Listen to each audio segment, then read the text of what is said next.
Good morning. I want to have a conversation with you guys today. For those who don't know me, my name is Autumn Ewald, and I'm a realtor in Houston, Texas. And I wanted to talk to you guys today about the market and interest rates. I know here in Katy, the past couple of years, mainly the past year or two, we have seen an overinflated market where the prices have just been going high. They've been going 20 grand over asking. People have been asking cash. It's been kind of a hard market to buy in. It's been a great seller's market. But things are starting to level out to where it's starting to be more neutral market, maybe a little bit more of a buyer's market, where prices are coming back to maybe where they should be, where they should have been to start with. But I keep talking to buyers, and they are so scared of buying right now. And why are they scared of buying? Because of the interest rates. They're scared of buying because of interest rates. And I know in our area right now, interest rates are around 7%. And that's pretty high. But they've been up to like 12% in years past. And so we still feel like, oh my gosh, that's so high. That is such a crazy, ridiculous interest rate. Why aren't they back in the threes again like they were several years ago? And so I know a lot of people are not wanting to buy homes right now.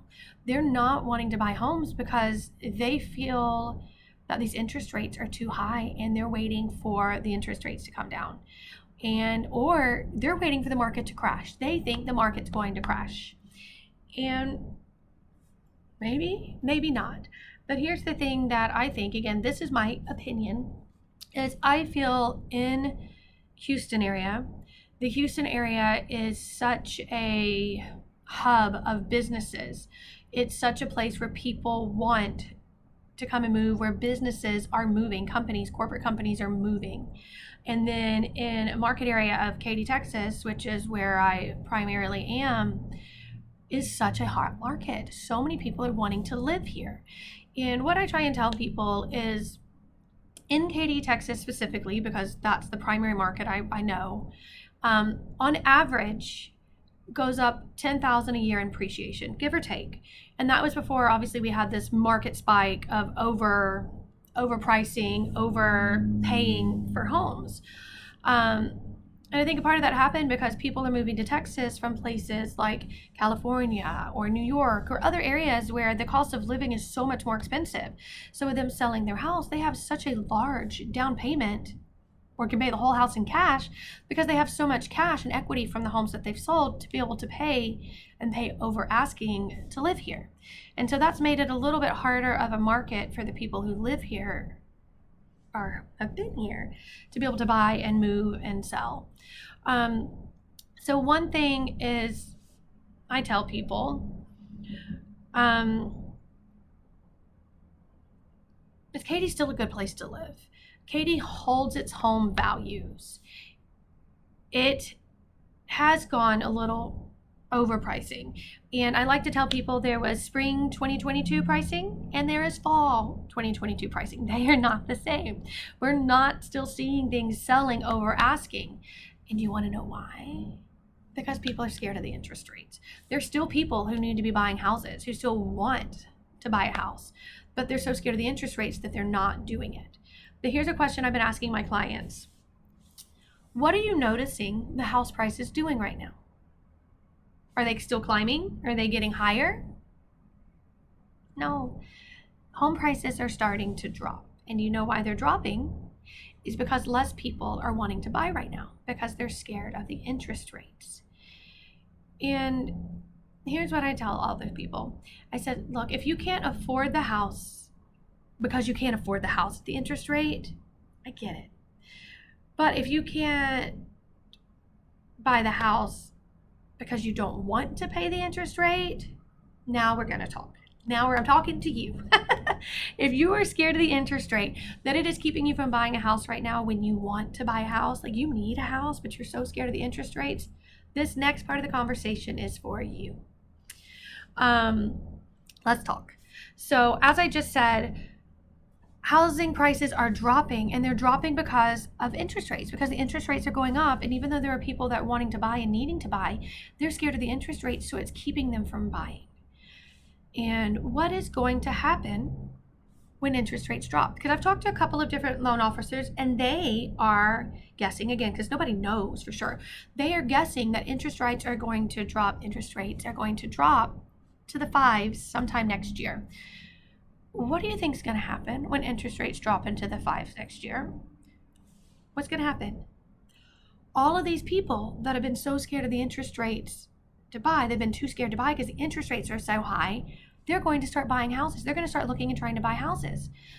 What do you think is going to happen to those home prices? Do you think they're going to stay the same or keep dropping, or do you think they're going to start climbing? Supply and demand. I think the home prices are going to start climbing. And if the interest rates drop to 5, how long are they going to stay there? Are we willing to take the risk of trying to, if you have to sell a house, sell your house and buy a house in that market, and however long the interest rates are down, in hoping that we get in and we get at that market, but our home values are up? You're paying more for the house. You got a better interest rate, but you're paying more for the house. So here's the thing. There's options. Would you like to hear your options? Because I like knowing options. I like to know what my options are. So here's one option. Buy it if you can afford it and refinance it later. Yay! No, but it costs me so much money to refinance. I don't want to do that. Okay, the money it will cost you to refinance is still less than you would pay for a market house with a lower interest rate, because those home values are going to be more. But you want to buy down your interest rate. Buying down interest rates is great, right? Because it saves you money. But I've been talking to loan officers, buying down an interest rate is only worth it if you're planning to live in your house for 7 or more years. If you don't see that as your long-term goal, don't buy down your interest rate. Wait until the interest rates drop and refinance. Here's the other thing, is there's this thing called a 2-1 buy down. It hasn't been used in a while because it hasn't needed to be used in a while. And what this is you buy down your interest rate for 2 years. So what that is the first year you buy down your interest rate 2 points. So let's say interest rates are 7 points right now. So the first year of your loan, you buy your interest rate down to 5. The second year of your loan, your interest rate is brought down 1 point, which buys your interest rate down to 6. Okay? But at the same time, it is not a wise choice for the buyer to buy down their own interest rate, because again, it'll take you a minimum of 5 to 7-ish years to pay that off. Because what you're pretty much doing by buying your interest rate is you're paying all of that up front to have a long-term lower interest rate. But here's the thing. Here's where that comes in handy. So we're buying a house. We're wheeling and dealing. We want to get that price down because we want a good value for our home. So we asked them, hey, let's take $10,000 off. And I ran some numbers. So let's say that a home costs $350,000. We're putting 3% down, and we're doing it at the 7% interest rate. I know you're not going to be able to see it. It's going to be backwards. I'm still going to show you. But here's what it is. So at $350,000 with 3% down at a 7% interest rate, your payments are $2,972.43. All right? But we're going to take $10,000 off. We're going to negotiate, and we're going to get $10,000 off the price. Let's see what $10,000 off the price looks like. There it is. $10,000 off the price. $2,889.41. So we got $10K off the price, and that lowered our payments by $83.02 a month. Hey, it's a deal. You're saving money. That's awesome. But let's say that we did the 2-1 buy down. And what this works is instead of asking the seller to give you $10,000 off the sales price, you're asking for the seller to do your 2-1 buy down. They are buying down the points for you, for your interest rates, to get you to those 5%. And so let's see what that looks like. So the first year, remember I said in the first year, they buy it down 2 points to a 5% interest rate. So in that first year, at the 5% interest rate, your payments drop from $2,900 to $2,536.24. That is a total savings of $436.19 a month.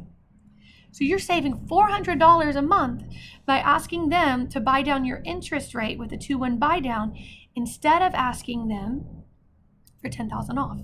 Okay, so that's the first year, because remember 2-1 buy down, the first year you get 2% off.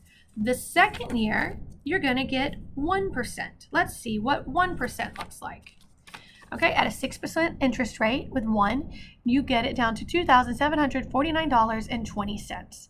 So that saves you an average of $223.23. Doesn't that look better than asking for $10,000 off the asking price? Maybe you can do both.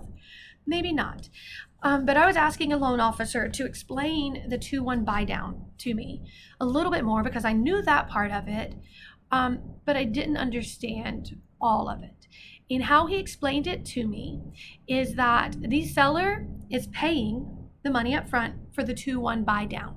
So they're pretty much paying all of the difference in that mortgage in their buy down for the interest rates, right? And so we're going to say that that goes into an account, and even though it's not an escrow account, we're going to call it an escrow account. So all of the money that they used to help buy down your interest rate for the 2-1 buy down is going to go into what we're calling an escrow account. And it's going to sit there. And each month as your payments are made, everything that's lower than the normal payment, so that our normal payment was $2,900 a month, so everything that's the difference is going to come out of that escrow account and it's going to make the payments.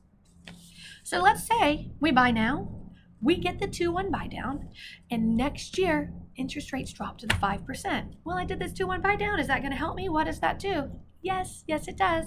So that money that is sitting in this so-called escrow account, you know what that money gets to do? It gets to go and help refinance. It gets to help cover your refinance to where interest rates are back in 5. Woo! I'm going to refinance. Instead of saving that $400 a month for 1 year, it just dropped and I refinanced. And the seller still helped me pay for the refinance, and I keep my payments down at the lower. So at any time in that 2 years, if you choose to refinance because the interest rate dropped, whatever money is left in that little escrow account can go and help cover your refinance. What? Isn't that crazy? That's so cool. So I'm like, there's options. And if you're trying to sell your home, if you're a seller and people are scared of the interest rates, instead of coming down on your price, have your realtor offer a 2-1 buy down and get educated on what that means so you can get some buyers in there who aren't as scared of the price and you're still keeping your home value. Again, it's kind of a more neutral market. It's kind of more of a buyer's market. So there might be a little more negotiation in there, but quit being scared of the interest rate because home values are going to go back up and you're not going to save as much money as you would if you will go ahead and buy now. If you can afford it with the interest rate, buy now, get a 2-1 buy down that the seller pays, and you're going to save money, and then you refinance when those interest rates drop. So that's what I wanted to let you know on the 2-1 buy down. But I also have another conversation. So stand by because we're going to be talking to a first-time home buyer here soon. So wait.